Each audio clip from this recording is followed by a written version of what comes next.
भारत की सामाजिक संस्कृति की साक्षात प्रतिमा परम चेतना के प्रतीक पूज्य स्वामी जी को प्रणाम करता हूं और कृतज्ञ हूं कि भारतीय शिक्षा बोर्ड के विषय में आस्था के और पूज्य स्वामी जी के श्रद्धालु जनों के साथ सीधे विमर्श करने का आपने अवसर प्रदान किया। वैसे तो भारतीय शिक्षा बोर्ड के विषय में पूज्य स्वामी जी निरंतर अमृत वर्षा करते रहते हैं और मेरे माध्यम से भी आप तक भारतीय शिक्षा बोर्ड की जो मूलभूत विशेषताएं उसके विषय में कई बार चर्चा हो चुकी है, लेकिन एक पक्ष बहुत ही महत्वपूर्ण है कि भारतीय शिक्षा बोर्ड है क्या। तो मैं एक पंक्ति में अगर कहूं तो आत्मनिर्भर भारत की शिक्षा की प्रयोगशाला भारतीय शिक्षा बोर्ड है। पूज्य स्वामी जी की संकल्पना, उनकी प्रतिबद्धता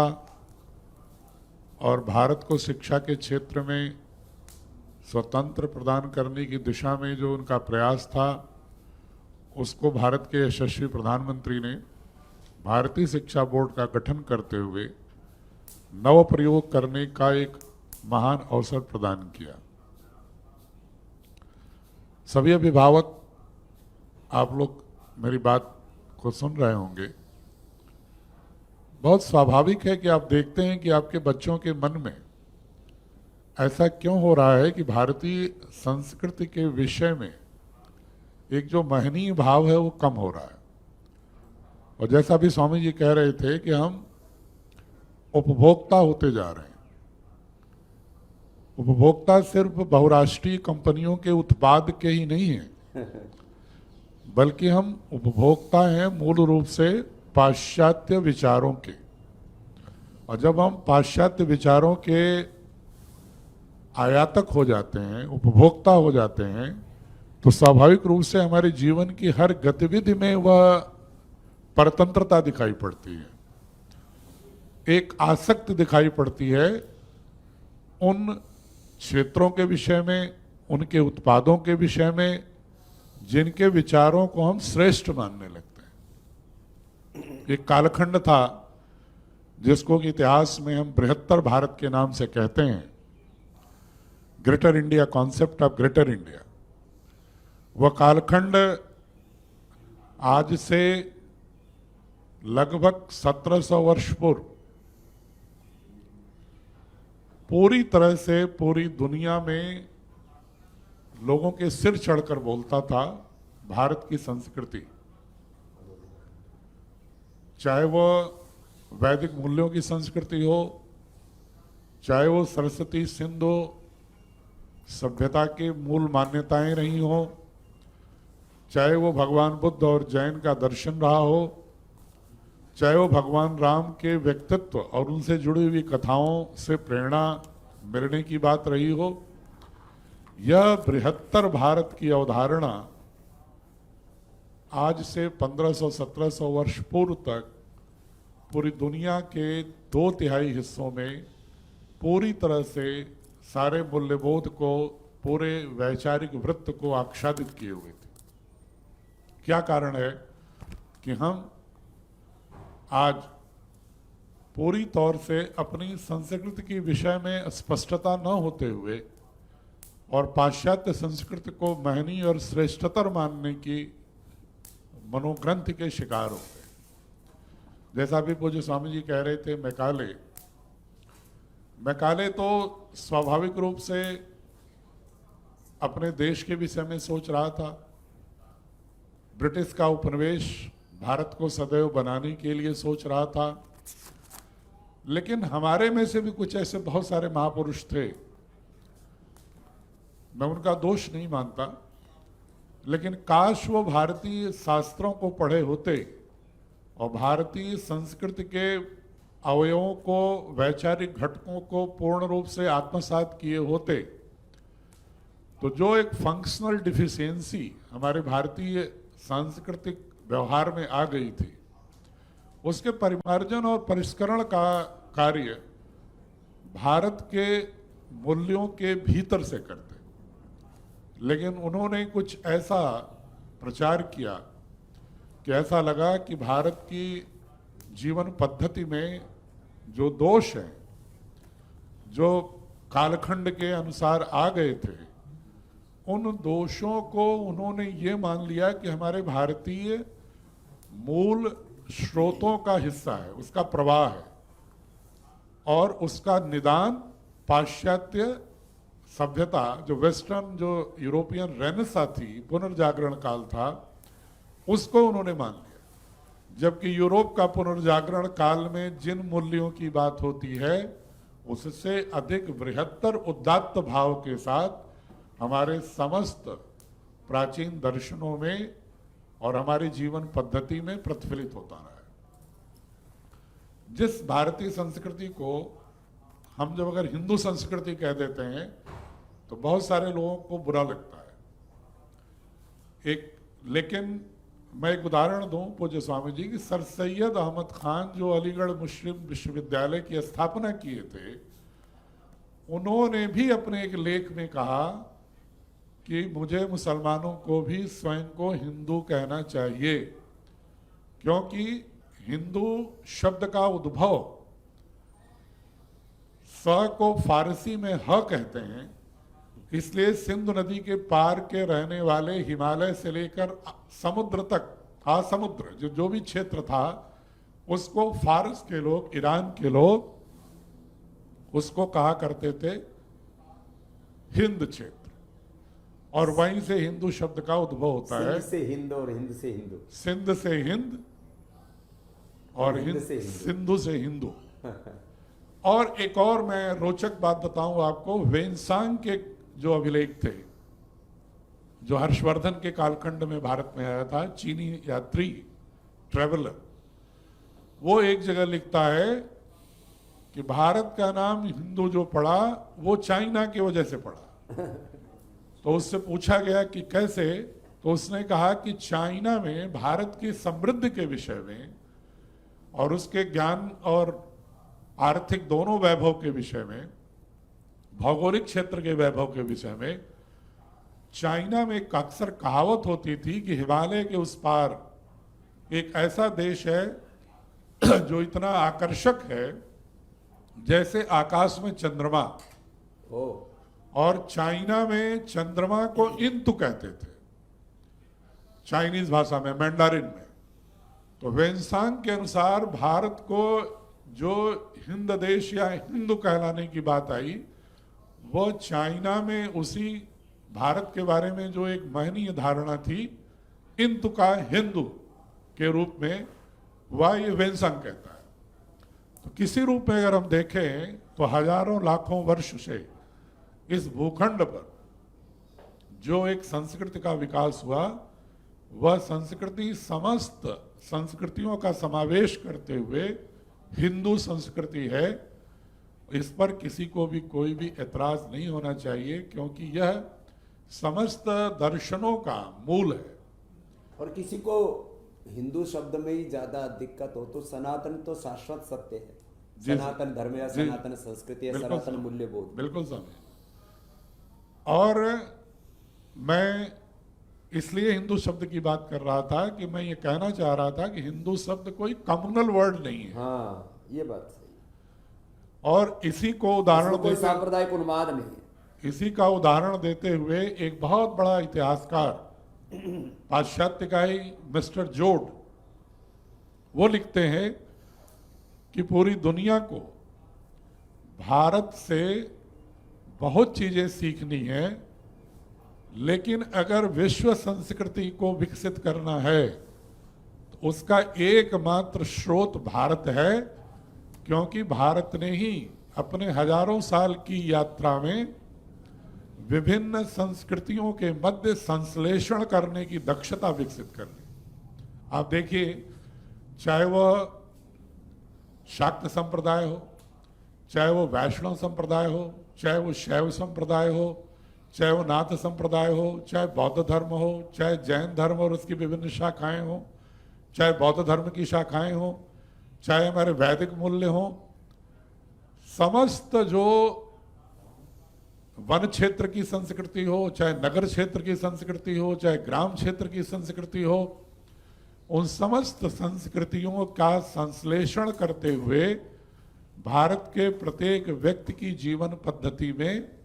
एक एकत्व का बोध दिखाई पड़ता है। यहां तक कि जो लोग 1011वीं शताब्दी के बाद जो इस्लाम धर्म के भी लोग आए, आज अगर उनकी जीवन पद्धति में भी देखें तो 90% उसी सनातन संस्कृति के जो मूल तत्व हैं वह प्रत्यक्ष या अप्रत्यक्ष रूप से प्रतिध्वनित होते हैं। तो जोड़ ने ये कहा कि अगर हम भारत की संस्कृति का अध्ययन कर लें, पूरी सांस्कृतिक डिजाइन का अध्ययन कर लें, तो हम बहुत आसानी से इस निष्कर्ष पर पहुंच सकते हैं कि दुनिया के अन्य हिस्सों के लोग भी अपनी विभिन्न सांस्कृतिक धाराओं के मध्य संश्लेषण करते हुए उसी तरह विश्व संस्कृति का विकास कर सकते हैं, जैसे भारत के अनेक छोटी छोटी नदियां गंगा नदी में मिल करके और सीधे जा करके समुद्र में अपने जल का प्रवाह करते हुए अपना विलीन करती हैं। उसी तरह से छोटी छोटी धाराएं जब तक एक प्रमुख सांस्कृतिक धारा में स्वयं को विलीन नहीं करती, तब तक एकत्व का बोध नहीं होता,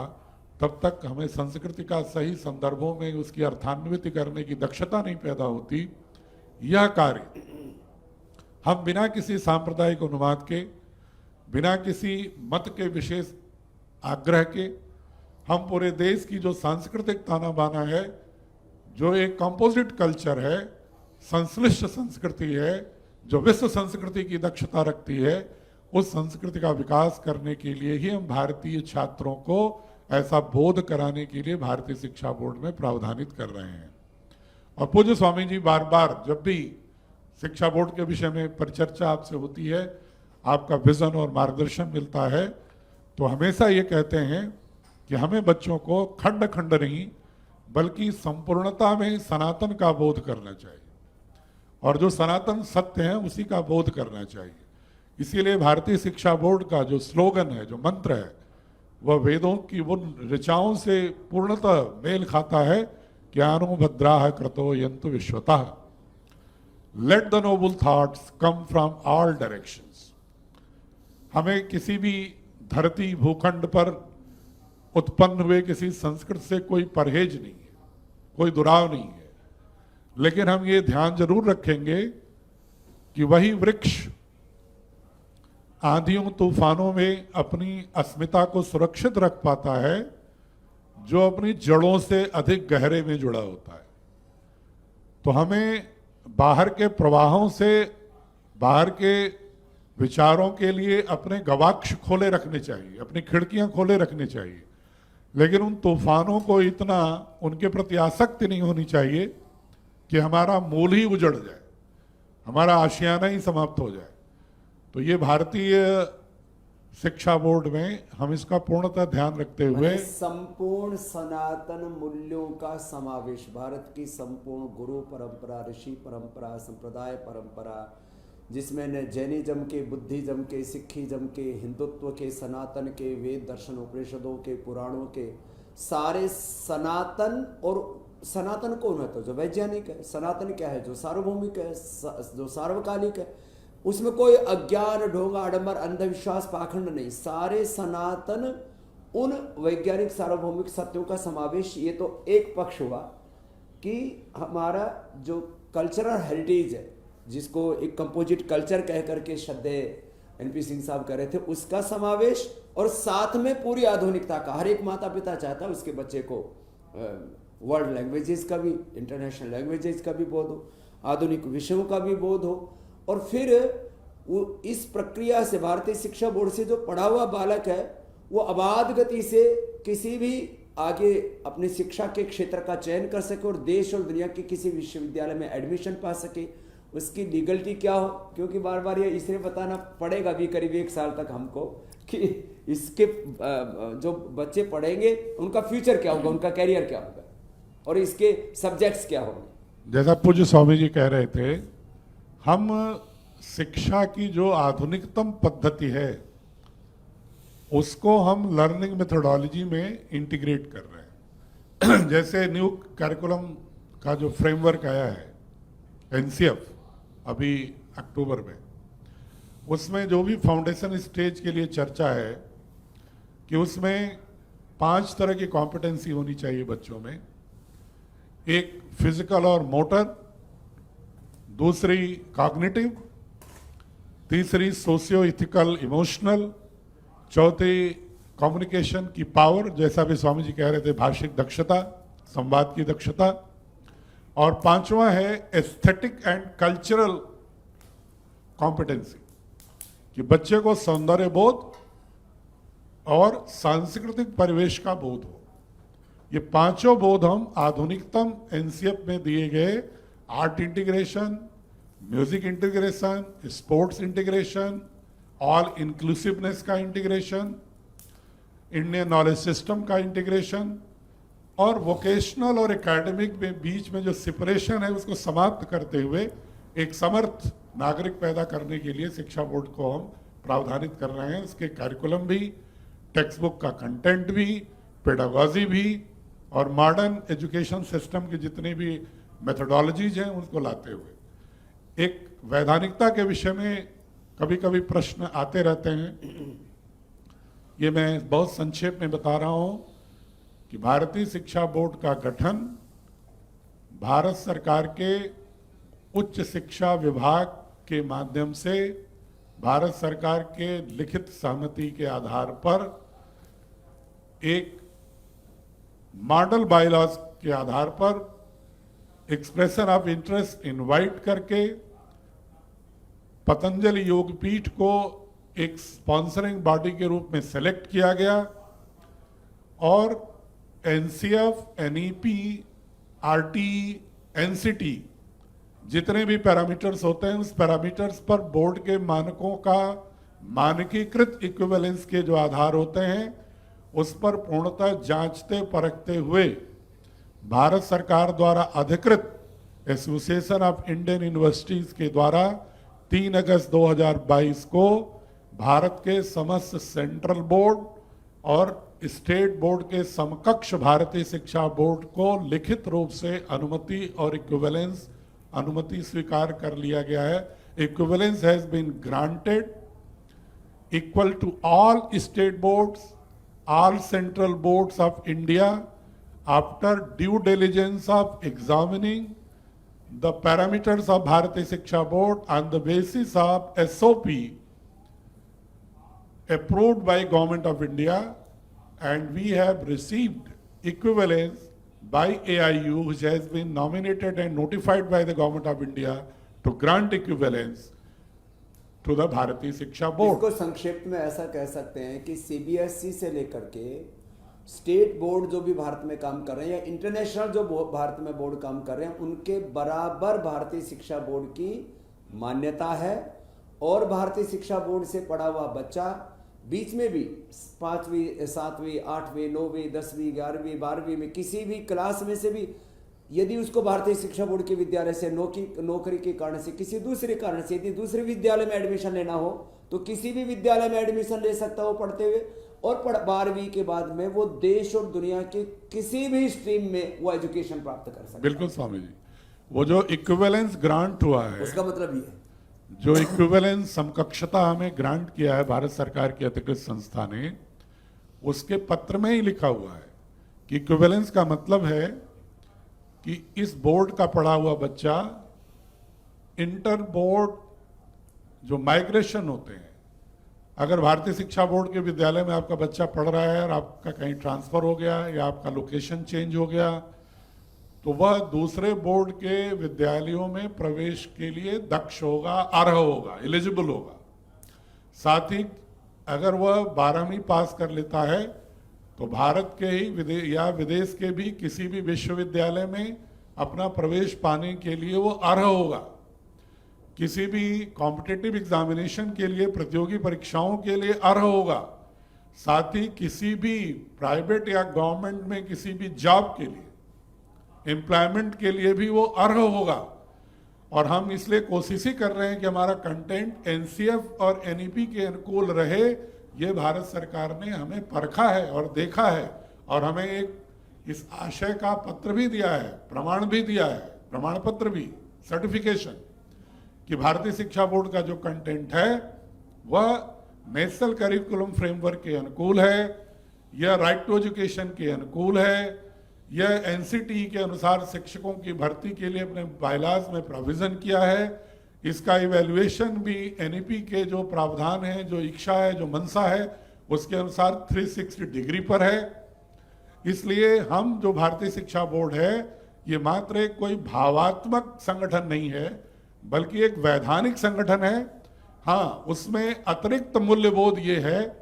कि हम भारत में भारत के बोध के साथ बच्चों को खड़ा करना चाहते हैं, गढ़ना चाहते हैं, ताकि किसी भी प्रकार के पाश्चात्य उपभोक्ता होने की प्रवृत्ति से दूर होते हुए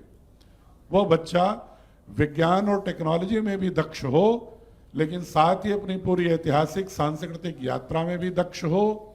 भारत के समस्त भौगोलिक और सामाजिक विज्ञान के विषयों में भी दक्ष हो, और भारत की जो प्राचीन वैज्ञानिक दृष्टिकोण की यात्रा थी उसके विषय में उसे गौरव का बोध हो, और आज के पूरे वैश्विक स्तर पर जो विज्ञान और टेक्नोलॉजी है उसमें भी प्रतियोगिता में अपने को समर्थ घोषित करने की उसके अंदर कॉम्पिटेंसी और दक्षता हो, ये भाव भारतीय शिक्षा बोर्ड में है। अब राज्यों ने भी हमको ये वैधानिकता देना प्रारंभ कर दिया है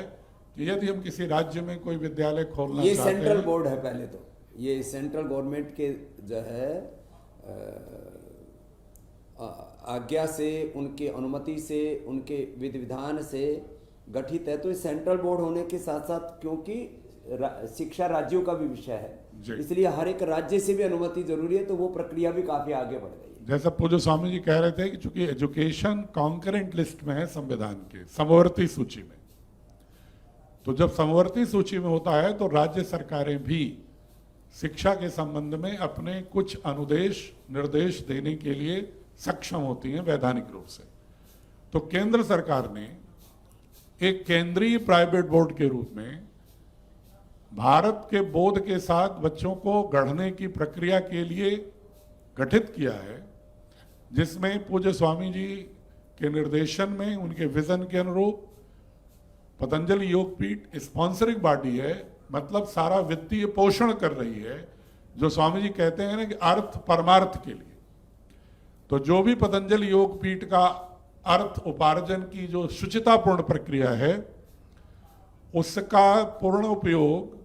शिक्षा और स्वास्थ्य में ही स्वामी जी करने वाले हैं। और स्वामी जी का विचार है कि पतंजलि वेलनेस सेंटर योग स्वदेशी के माध्यम से तो राष्ट्र निर्माण और राष्ट्र धर्म का निर्वहन कर रहे हैं, लेकिन उनकी मान्यता है, और पूरी दुनिया के समस्त दार्शनिकों की भी यही मान्यता रही है, कि जब तक वैचारिक रूप से स्वतंत्रता ना हो, जब तक हमारा अवचेतन और चेतन दोनों ही अपने सांस्कृतिक निकष तत्वों के साथ तादात्म्य स्थापित करने वाला नहीं होगा, तब तक हम कितने भी समर्थ हो जाएं, आत्मनिर्भर नहीं हो सकते। आत्मनिर्भर होने के लिए, पूर्ण स्वतंत्र होने के लिए, हमें सारे ही जो भी परतंत्रता के प्रतीक हैं उनको ध्वस्त करना होगा, और उन परतंत्रता के प्रतीकों को ध्वस्त करने का एकमात्र माध्यम है कि हम पूरे वैश्विक संस्कृति को जानते हुए भी अपने मूल की जड़ों से पूरी गहनता के साथ जुड़े रहें, और जो भी हमारा विकास हो, जो भी हमारी प्रगति हो, जो भी हमारा कालक्रम में विकास की प्रक्रिया से हम गुजरे, वह अपने भारतीय बोध की और भारतीय सांस्कृतिक जड़ों के साथ जुड़े। इस आशय से भारतीय शिक्षा बोर्ड का गठन हुआ है। और जब आप हमारी पुस्तकें, हमारा कैरिकुलम देखेंगे तो स्वाभाविक रूप से आपका संशय, कोई भी मस्तिष्क में बादल जो कुहासे हैं छंट जाएंगे। और मैं एक अंतिम निवेदन कर रहा हूं कि अगर आपको, जो भी हमारे श्रद्धालुजन जुड़े हैं, किसी प्रकार की कोई शंका उनके मन में आए, प्रश्न आए, जिज्ञासा आए, परीक्षा आए, तो वो chairman@bsp.org.in भारतीय शिक्षा बोर्ड के चेयरमैन का जो ईमेल आईडी है, एक बार मैं पुनः उसको पुनरावृत्ति कर रहा हूं, chairman@bsp.org.in। chairman@bsb.org.in पर अगर आप भेजेंगे तो हम आपको सप्रमाण आपको इस संदर्भ में अवगत कराएंगे। और अगर आपका कोई फोन नंबर भी उसमें लिखा होगा तो हम आपसे फोन पर भी, दूरभाष पर भी आपकी परीक्षाओं का समाधान करने की पूरी कोशिश करेंगे। आप आइए, भारतीय शिक्षा बोर्ड से जुड़िए। पूज्य स्वामी जी और भारत के समस्त जो विद्वान जो इस धारणा के हैं कि भारत को भारत बोध के साथ खड़ा करना चाहिए, उन सबों की जो कलेक्टिव विजडम है, जो सामूहिक प्रज्ञा है, उसके आधार पर भारतीय शिक्षा बोर्ड का जो एक रश्मि रथ है, इसको आगे की ओर हम बढ़ाएं। इस आह्वान के साथ, इस निवेदन के साथ मैं भारतीय शिक्षा बोर्ड के विषय में आपसे संवाद को विराम देता हूं।